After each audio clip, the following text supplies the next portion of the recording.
صلی الله علیک یا مولاتی یا فاطمه المعصومه. به تو سلام میکنیم ای بانوی با کرامت، ای نشان نجابت، تو که دختر امام، خواهر امام و عمه امام هستی و این ویژگی های ناب فقط و فقط مخصوص توست. از این بابته که اونایی که میان قم در دلتنگی زیارت حضرت ام النجبا فاطمه زهرا شما رو زیارت میکنن که در این زیارت با شما دلی سباش بکنن. بهترین سلام ها رو به شما تقدیم میکنم با ذکر شریف خدای سبحان، با یاد خدا در این روزهای پر از دلتنگی و غوغا، در این روزهایی که کاروانیان دشت کربلا به سمت شام در حال حرکت هستند. به شما سلام میدیم. مصیبت‌های اهل بیت شاید در این روزها بزرگتر و سترگتر باشه حتی از مصیبتی که در روز عاشورا بر اهل بیت خدا و سید شهدا وارد شد. اما پیش قراول این کاروان گل محمدی عمه جان ما حضرت ادب، حضرت زینب صلوات الله و سلام علیها است. او که غریو صدای امیرالمؤمنین از حنجره نورانی و آسمانی او گوش همه یزیدیان رو کر کرد. خیلی ممنونم که با ما همراه یاد خدا کنار مسجد شریف فاطمه معصومه باز هم فانوس معرفتش روشن هست. استاد و عزیز و دانای راز بزم ما استاد میرباقری هستند. پیش روی شما بهشون عرض سلام و خوش آمد و تسلیت دارم. استاد سلام، خیلی خوش آمد. علیکم السلام و رحمت الله. خیلی ممنون از لطف شما. بزرگوار. بسم الله الرحمن الرحیم. هو الله الذی لا اله الا هو عالم الغیب و الشهاده هو الرحمن الرحیم. با صلوات و سلام بر محمد و آل محمد و حضرت بقیت الله المهدی ارواحنا له الفدا، و با عرض سلام و ادب به محضر مقدس حضرت فاطمه معصومه بنت رسول الله بنت امیر المؤمنین سلام الله علیها، و با سلام و ادب به حضور یکایک شما عزیزان و سروران در خدمت جناب جوادی برادر عزیزم هستیم. اختیار دارید. باعث افتخار بنده هستم حضرت شما هستم سید بزرگوار استاد ارجمند پروانه. اما یاد خدا رو این روزها با عطر خوش محرم تقدیم حضور شما میکنیم. توصیه سید الشهدا است، دستور آقا جانمون قرآن ورق ورق شده کربلا است که قرآن بخونید، در قرآن غور کنید. یکی از آیات بی‌نظیر و بی‌بدیل قرآن سوره مبارکه فصلت آیه 30 رو استاد میرباقری دیروز بهش اشاره کردن که خیلی با این دفاع مقدس 12 روزه‌ای که بر ما گذشت معنا و مسمای ویژه‌ای داشت و ما رو به استقامت در راه خدا توصیه میکرد. بریم ببینیم این استقامتی که قرار هست در راه خدا داشته باشیم چه فوایدی داره، چه برکاتی داره و چگونه میتونیم اهل استقامت باشیم و نکاتی که باقی مونده از این آیه رو از زبان استاد میرباقری با هم بشنویم. خواهش میکنم. مقدمتاً باید عرض کنیم که زندگی دنیا از نظر قرآن یک دوره دانشجویی است، دانش آموزی یا دانشجویی بگیم. دوره به عنوان یک دوره رفاهی تعریف نشده. بله. دانشجویان رو به دانشگاه دعوت نمی کنن که بیان 4 سال خوشگذرونی کنن، از استخر و از رستوران و اینا استفاده کنن. البته حالا که 4 سال قرار اینجا باشن امکانات رفاهی رو در حد دانشجویی نه در حد توریستی، در حد دانشجویی براشون فراهم میکنه، نه اقامت دائم. یعنی دیگه صندلی‌های کلاسشون رو مبلمان نمیکنه. بله. یخچال میوه تو کلاس درسشون نمیذارن. در حد دانشجویی یه تعریف دیگری داره غیر از توریستی است. این که در کتاب‌های اخلاق میگن ما 2 جور عقل داریم، عقل معاد و عقل معاش. بله. بعضی همه عقلشون رو به کار میندازن زندگیشون خوب اداره بشه، به رفاه برسه. بعضی ها نه، ضمن اینکه خوابگاهشون رو تمیز میکنن میرسن به فکر آیندن 2 تعالی علمی. من تعبیر میکنم به عقل توریستی و عقل دانشجویی. توریست همه عقلش رو به کار میندازه که این چند روزی که در سفره بیشتر خوش بگذرون. بله. دانشجو نه، به آینده نگاه میکنه. زندگی دنیا گفتن با عقل معاد و ما باید با عقل توحیدی باید درش زندگی کنیم. دنیا گذرگاهی است برای تحمل رنجها، مهنتها، ضمناً استفاده از نعمتها توأماً. هم نعمت است و هم نقمت. نعمتها رو باید شاکر باشیم، از طریق شکر درجات آخرتی خود رو بالا ببریم و به خدا تقرب بجوییم. درسته. در مشکلات باید صابر و اهل استقامت باشیم تا از این طریق درجاتمون بالا بره. این لازمه زندگی دنیاست. اگر نگاه قرآنی به زندگی دنیا بخوایم داشته باشیم اینه. خب این نگاه انسان رو آماده میکنه برای تحمل مشکلات. ما 2 کار باید انجام بدیم طبق همین آیات سوره فصلت. اعوذ بالله من الشیطان الرجیم. ان الذين قالوا ربنا الله ثم استقاموا. اولا ربوبیت خدا رو بپذیریم. ربوبیت با نبوت جلوه‌گر میشه. یه ربوبیت تکوینی است برای همه موجودات و برای انسان. ما کودکیم، خدا ما رو بزرگ میکنه، به تناسب سن عقل ما رو هم زیاد میکنه. اگر عقل 40 سالگی در کودک 3 ساله می بود، به خود او هم زندگی خیلی سخت میگذشت که دیگران باید بیان خشک‌ترش کن. به تناسب عقل ما رو هم رشد میده. یک ربوبیت و مدیریت حکیمانه‌ای به صورت تکوینی. اما برای انسان یه تفاوتی با حیوانات داره. حیوانات ربوبیت تشریعی ندارن، ما انسان‌های ربوبیت تشریعی داریم. یعنی یه راهی رو خودمون باید بریم، یه پله‌هایی رو باید صعود کنیم، یه قله‌ای رو باید فتح کنیم. کسی تعبیر قرآن میره فلقتحم العقبة. چرا انسان نمیاد یه گردنه ای رو طی کنه؟ دنیا که با زحمت میگذره، بیاید این زحمت رو در مسیر به اصطلاح یه قله پیمایی، کوه پیمایی برای رسیدن به قله ای رو فتح کنید، به یه درجاتی برسید. زحمت هدفمند باشه، ما رو به یک هدفی، به یک قله ای برسونه. خب پس یکی این که ما ربوبیت خدا رو بپذیریم، یعنی برنامه رشد ما توسط اوست. قانون خداست، شریعت خداست. کار دومی که باید انجام بدیم استقامت کنیم. از نظر فردی به معصیت خدا رسیدیم پس بزنیم، به حلال خدا قانع باشیم، سراغ حرام نریم. این استقامت در پای خداست و ربوبیت شریعت الهی رو برای خودمون بپذیریم و پاش وایسیم تا آخر. از نظر اجتماعی هم همینطور. جامعه ایمانی با مشکلاتی مواجه میشه. پیغمبر اکرم وقتی که از دنیا رفتن تمام شبه جزیره مسلمان بوده. پرچم اسلام بر تمام شبه جزیره در اهتزاز بود. خب این رو ولی راحت به دست نیاوردن. 23 سال مرارت بود، رنج بود. دیروز فرمودید اونایی که میگن الذین قالوا ربنا الله، اونایی که میگن خدای ما اللهه، همینجوری ولشون نمیکنن. آره. امتحان و بلا و گرفتاری و اینا هست. دشمن هم مثلا چون هجوم میارن. ما 46 سال در تحریم اقتصادی هستیم. خب رنجایی هم داشت. پیغمبر اکرم 3 سال در تحریم اقتصادی بودن که از 300 سال تحریم اقتصادی ما بالاتر بود. تمام معاملات به روی اینا بسته شده بود. کفار قریش با هم عهد بستن، عهدنامه‌ای رو در خانه کعبه آویختن که نه خرید نه فروش، اصلا طرد شدن. رفتن در شعب ابی طالب. شعب ابی طالب دره‌ای بود، تو بیابون، تو سنگلاخ. 3 سال شبانه روز در اونجا بود. دور شام استاد مشاگردی بکنم، مأموران نظامی گذاشتن که مسلمانان هیچ گونه امکان تعامل و تردد نداشته باشن. یه قدری سخت بود که نقل میکنن، خدا رحمت کنه علامه عسکری، ایشون نقل، رضوان الله علیه، عبدالرحمن عوف میگه من اومدم بیرون یه بار، به قدری گرسنگی بر من غالب بود غذا به زحمت یه ذره فراهم میشد. اونم هست ابی طالب سلام الله علیه، او این کارو میکرد. دست دیدم، یه احساس کردم رو زمین چیزیه تو تاریکی، دستم به دلا شدم، به چیز نرم میخورد. نگاه نکردم چیه، برداشتم بلعیدم. یعنی همچین اینقدر شدت گرسنگی بالا. این 3 سال تحریم از 300 سال تحریمی که الان ما داریم تحمل میکنیم بالاتر بود. خب پیغمبر اکرم استقامت کردن.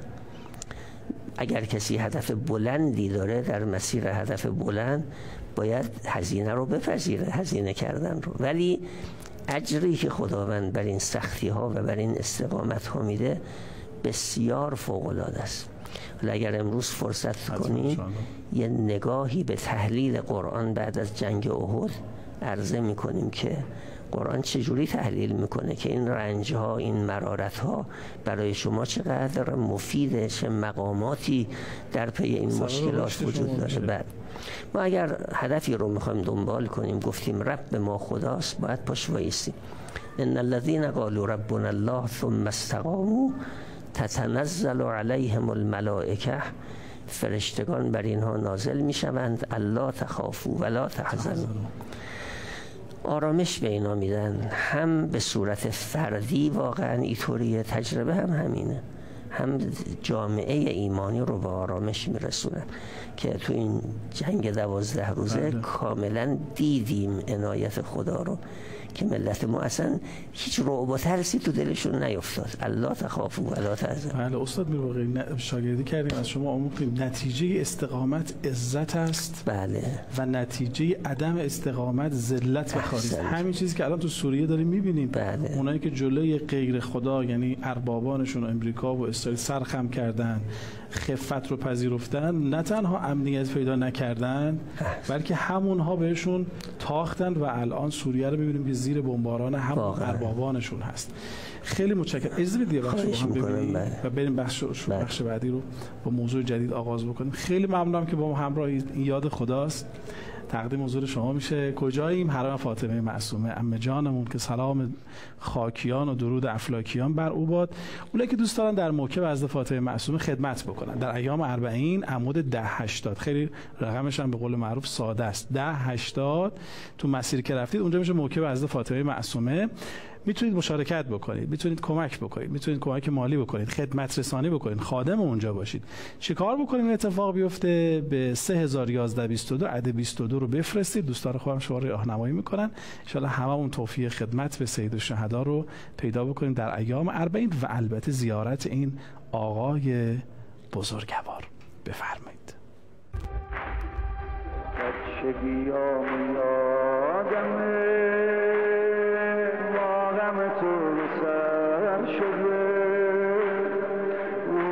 سر کوچیک حالا بزرگ شده پدر شده، یادش بخیر چه ذوقی میکردم با پیرن سیاه، یادش بخیر یه تکیه میشد پاتوق محرمان، یادش بخیر صفا داشت چقدر گریه های بیریان، هنوزم که هنوزه برات کم نمیذارم، هنوزم که هنوزه واسه ابر بهارم، هنوزم که هنوزه خیلی دوست دارم، خیلی دوست دارم امام حسین من، خیلی دوست دارم امام حسین من، خیلی دوست دارم امام حسین من، خیلی دوست دارم. خاتون شهر آینه هایی بزرگوار یا فاطمه المعصومه، زهرای شهر یثرب مایی بزرگوار، این قوم را به راه حقیقت کشانده ای، موسی بی ابا و عصایی بزرگوار، گم کرده ایم کعبه حاجات و آمدیم نزد شما که قبله نمایی بزرگوار. زیارتتون قبول باشه. چقدر این صحنه ها بی‌نظیره، چقدر دل انسان رو پر از لطافت و رأفت و کرامت میکنه. اونایی که یه رفاقتی با این صحن و سرای باصفا دارن میدونن که لطف و عنایت حضرت فاطمه معصومه خیلی مادرانه است، خیلی زود جواب میدن، خیلی با محبت، با لطف با زائرانشون ارتباط برقرار میکنن. ان شاءالله به زودی زود شما مشرف بشید زیارت بکنید. این نکته رو عرض بکنم، این صحنه‌های قشنگی که در بخش قبلی دیدی تصاویر شور حسینی مردم دیار اهل بیت در سال 1374 بود. تقریبا بخوایم در نظر بگیریم 30 سال قبل. بله 30 سال قبل این شور و حرارت بوده امسال و این سالها بیشتر و بیشتر هم شده و انشاءالله تا قیام قیامت این عشق و شور به ابی عبدالله الحسین سلام الله علیه بیشتر و بیشتر خواهد شد. یه روزی هم برسه که صاحبش برسه در کنار او این مراسم رو برگزار بکنیم انشاءالله. داریم آیه سوره مبارکه فصلت آیه 30 رو هم بررسی میکنیم. الذین قالوا ربنا الله ثم استقاموا و استاد میرباقری هم دارن توضیح میدن که این استقامت چه کیفیتی داره، چه اتفاقات خوبی برای اهل استقامت میفته. آقا در خدمتیم. بله، کسانی که بگویند رب ما خداست باش وایستن تتنزل علیهم الملائکه، ملائکه بر اینها نازل میشن، به اینا آرامش میدن، الا تخافوا ولا تحزنوا. یک بشارت. بشارت دوم و ابشروا بالجنة التي کنتم توعدون، به دل اینا القا میکنن بشارت باد شما را به بهشتی که وعده داده شده. دنیا گذرگاهه، به اونجا باید فکر کنید. بشارت بعدی که بزرگتر از همه این هاست، نحن اولیاءکم فی الحیات الدنیا و فی الاخره، ما اولیاء شما هستیم هم در دنیا هم در آخرت.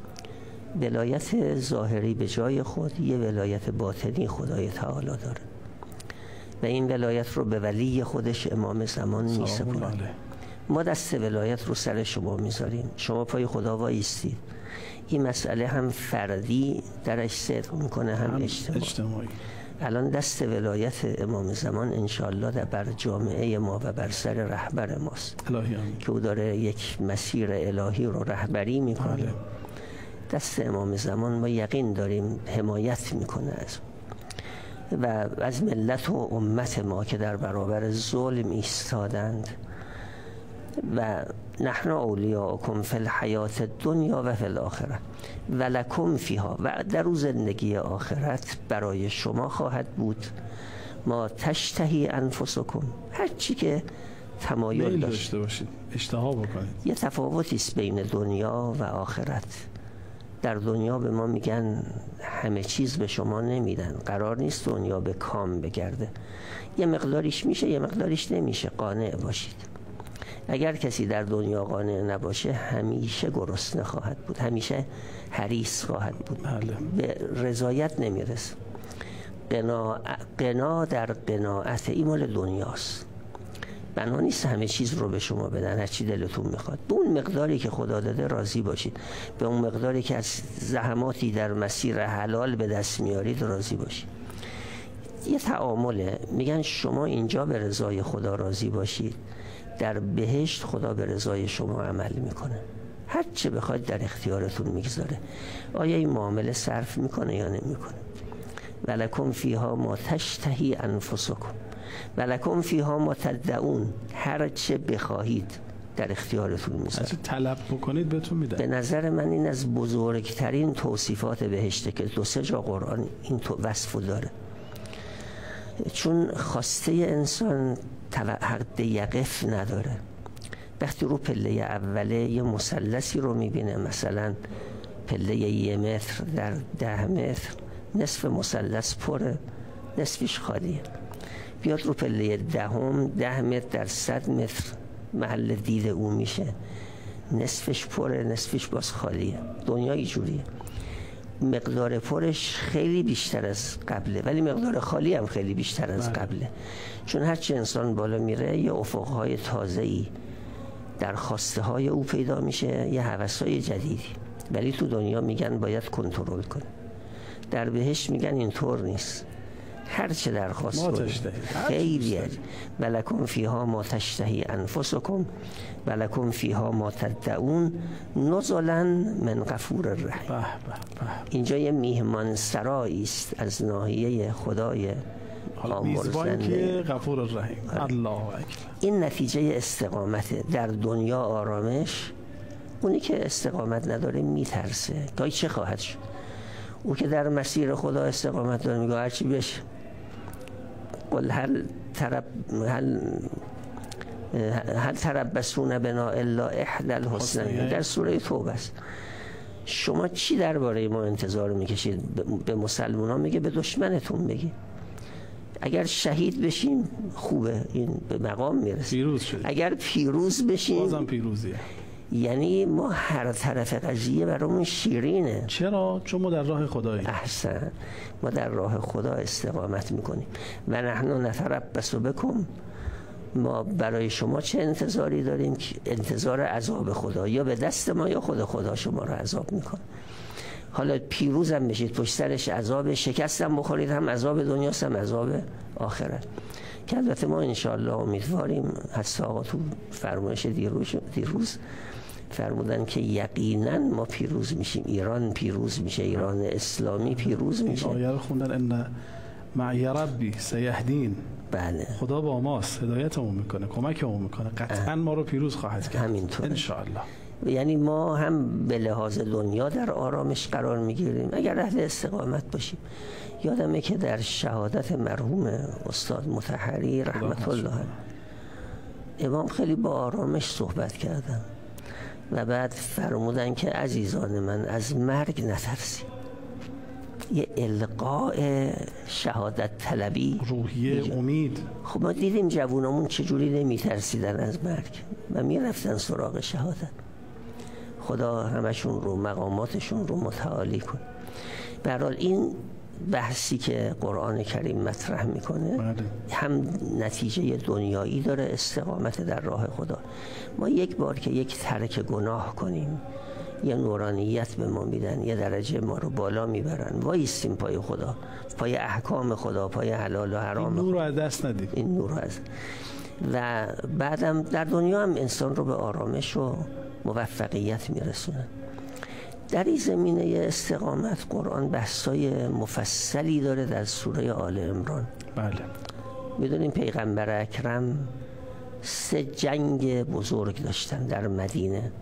در مکه اذن جهاد داده نشد. بله. مسلمان ها در اقلیت بودن، حرکتی انجام میدادن نابودشون میکرد. در مدینه که عده و عده‌ای پیدا شد اذن جهاد صادر شد. اذن للذین یقاتلون بانهم ظلموا و ان الله علی نصرهم لقدیر. اذن جهاد بعد از 1 سال. الذین اخرجوا من دیارهم بغیر حق الا ان یقولوا ربنا الله. جرمشون این بود میگفتن رب ما خداست. خب مسلمان ها پای وایستادن. بعد 1 سال جنگ بدر ایجاد شد. سال دوم. 1 سال بعد از هجرت، اول سال دوم سال دوم جنگ بدر آغاز شد. خود در این جنگ قافله تجاری به سرکردگی ابو سفیان، قافله قریش، میرفت به سمت شام. بله. پیغمبر اکرم هم دستور داد که ما میریم به سراغ این قافله با 313 نفر که اینا معمولا هم همشون رزمنده نبودن دیگه. همشون هم سلاح نداشتن. سلاح همشون نداشتن. بعضی با چوب دستیایی که از 2 طرف مثل عصا بود کمند مینداختن میگرفت. اون طرف با خبر شدن، لشکری تجهیز کردن برای نجات قافله تجاری. حدود 1000 نفر، همه عمده هم رزمنده بودند و دوره دیده و آدمای جنگجو با تجهیزات کامل. بله. یه جنگ بسیار نابرابر. قرآن بحث جالبی داره. بله. تقریبا الان هم آدم میبینه که همین اتفاقات موازنه ها هست. میگه و اذ یعدکم الله احدى الطائفتین انها لکم. خدا به شما وعده داد که یکی از 2 طایفه در اختیار شما قرار میگیره، به نفع شما تموم میشه. یا طایفه قافله تجاری ابو سفیان، یا او رو به دست میارید، یا قافله جنگی مکه. و تودون ان غیر ذات الشوکة تکون لکم. اونه که شما دوست داشتیدی بود که قافله تجاری گیرتون بیفته، نه قافله جنگی. هم راحت تر میشه تصرف کرد، هم مال و منال زیاد. بله. اما خدا چیز دیگری میخواست. و یرید الله ان یحق الحق بکلماته و یقطع دابر الکافرین. خدا میخواست یه ضربه‌ای به ریشه کفار بزنه. بله. شما رو با قافله جنگی مواجه کرد. به گونه‌ای با اینا مواجه شدید که اگر با هم قرار میذاشتید لاختلفتم فی المیعاد ولو تواعدتم لاختلفتم فی المیعاد. در یه جایی که مسلمان‌ها در بلندی بودن، اونا در پایین قرار داشتن. شب جنگ بدر باران اومد، زیر پای مسلمان‌ها سفت شد، برای اونا مشکل ایجاد شد و بعد خدا وعده داد که من شما رو با 3000 فرشته علامتدار یاری میکنم. این وعده ها محقق شد. در این جنگ نابرابر یک پیروزی تاریخی عظیمی نصیب مسلمان ها شد. بله. 70 نفر از سران قریش کشته شدن، 70 نفر اسیر شدن از بزرگانشون. اصلا یه رسوایی بدی شد برای اونا. خداوند گفت که من خودم در دل کفار رعب میاندازم، به ملائکه فرمان داد برید فثبتوا الذین آمنوا. یه جنگ نابرابر با یه پیروزی معجزه‌آسا. این تمام شد. سال بعدشو بریم یه بخشو ببینیم. بله. خیلی ممنونم. خواهش جنگ بدر رو با هم بررسی کردیم. اونایی که استقامت کردن در راه خدا با ملائکش اونها رو کمک کرد، یاری کرد و چه فتح الفتوحی رخ داد. اونایی که اهل استقامتن بدونن که فتح خدا، یاری خدا با اونها هست. حرم عمه جان اون فاطمه معصومه هستیم. اگه میخواید تو موکب حضرت فاطمه معصومه مشارکت کنید، امانت 80 در ایام 40 22 رو عدد 22 رو به 3011 بفرستید. ان شاء الله شما هم خادم حضرت فاطمه معصومه باشید. بفرمایید. یا ابوالفضل عباس، خیلی ممنونم که یاد خدا رو ببینید. از کنار حرم فاطمه معصومه کنار شما هستیم. قرآن باز کردیم، سوره مبارکه فصلت آیه 30 و استقامت و یاری خدا رو داریم در موردش صحبت میکنیم. جرعه نوش آیات یک زیبای قرآن کریم هستیم و استاد میرباقی. استاد تقریبا 4 دقیقه تا پایان برنامه فرصت داریم.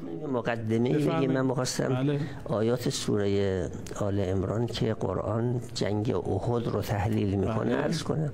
حالا مقدمه‌اش رو عرض میکنیم تا انشالله برنامه بعد انشالله. خب مسلمان های پیروزی رو دیده بودن، کفارم براشون بسیار سخت و گران بود.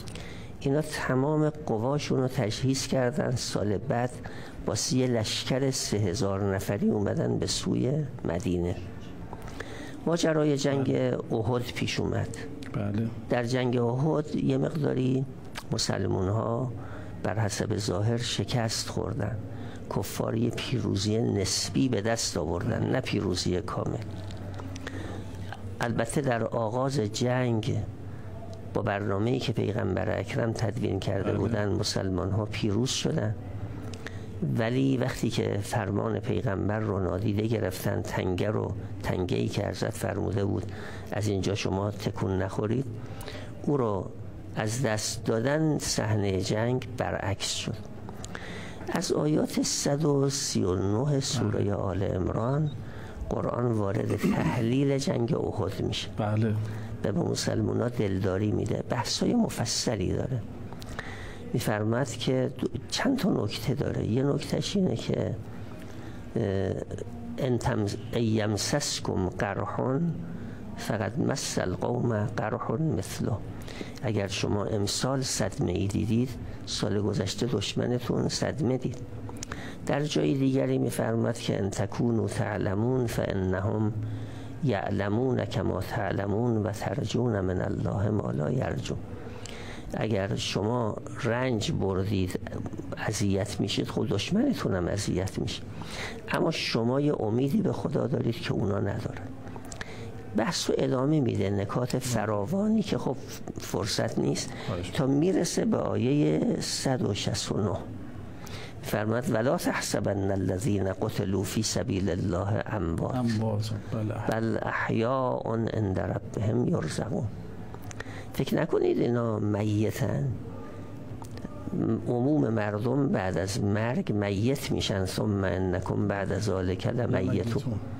اراده فعالی ندارن اینا. بل احیاء عند ربهم یرزقون. تازه حیاتی است که نزد پروردگار است. بله. یه چیز ویژه. اینا میگن پیغمبر اکرم در مجلس ختم جعفر ابن ابی طالب که در جنگ موته شهید شده بود فرمودن که رأیته له جناحان یطیر بهما مع الملائکه فی الجنه. جعفر رو دیدم که خدا 2 بال به او داده، با ملائکه در بهشت پرواز میکنه. یعنی وضعیت اوور خیلی بهتر از این وره. شما قصه اونا رو نخورید، قصه خودتون رو بخورید. چون یه عده‌ای بودن حرف میزدن، ایراد میگرفتن، که الان هم همینجورا گاهی هست دیگه. شما قصه خودتون، قصه دنیای خودتون رو بخورید، قصه رو نخورید. اونا شهید شدن، اونا به مقامات اعلا رسیدن. این شهدای ما نوعا آرزوشون شهادت بود. حاج قاسم سلیمانی هستن میگن چقدر دعا میکرده برای شهادت خودش. بل احیاء عند ربهم یرزقون فرحین بما آتاهم الله من فضله. اینا شادمانند از اون چه که خدا از فضل خودش به اینها عطا کرده. و یستبشرون بالذین لم یلحقوا بهم من خلفهم. تازه بشارت و شادمانی دارن برای اون کسانی که پشت سر اینا هستن، هنوز نیومدن، که انشالله بیان به اینا ملحق بشن و به این مقامات عالیه برسن. این سرفصلی است برای ادامه بحث که قرآن میاد از اینجا چند تا نکته رو از این آیه به بعد، از آیه 139 شروع میکنه، این 169 از این به بعد هم چند نکته است که حالا به اونا انشالله استاد میرواقی خیلی خیلی ممنونم. خواهش میکنم از لطف شما. ممنونم که ما رو سر سفره قرآن مهمان کردید. یاد خدا رو با ذکر خدا، این قرآن نازنین، این نامه عاشقانه حضرت رب العالمین که این نامه عاشقانه خداست که به صندوق پستی تک تک دلهای ما ارسال شده. ما هیچ نامه زیباتر و دلبرانه‌تر از این رو واقعا در طول عمرمون نخواهیم خواست. و این نکته رو کسی متوجه میشه که با قرآن مانوس باشه. خیلی خیلی متشکرم از استاد میرواقی. ممنون، تشکر میکنم و ممنونشون هستیم. یادم باشه این برنامه رو تقدیم بکنم به شهیدی که خودم خیلی بهشون علاقه دارم شخصا، شهید دفاع مقدس 12 روزه، شهید حاجی زاده عزیز و نازنین که روح و ریحان و رضوان خدا بر او باد، در کنار حرم حضرت فاطمه معصومه هستیم، نایب الزیاره او و همه شما عاشقان و ایرانیان عزیز و بزرگوار هستیم. ممنونم که یاد خدا رو امروز نگاه کردید. بازم پیش روی شما خواهیم بود تا برنامه دیگر. به اتفاق استاد ارجمندم با شما خداحافظی میکنیم. یا علی مدد. خدا نگهدار. یا بنت رسول الله السلام عليك يا بنت فاطمة وخديجة. السلام عليك يا بنت أمير المؤمنين. السلام عليك يا بنت الحسن والحسين. السلام عليك يا بنت ولي الله. السلام عليك يا أخت ولي الله. السلام عليك يا عمة ولي الله. السلام عليك يا بنت موسى بن جعفر ورحمة الله وبركاته. نفسي ومهينات الذنوب صل بحبل رضاك حبلي وأزل عني الكروب واحمني من ضعف نفسي ومهينات الذنوب واحمني من ضعف نفسي ومهينات الذنوب. الله ما لنا مولا سوى الله، ما لنا مولا سوى الله. الله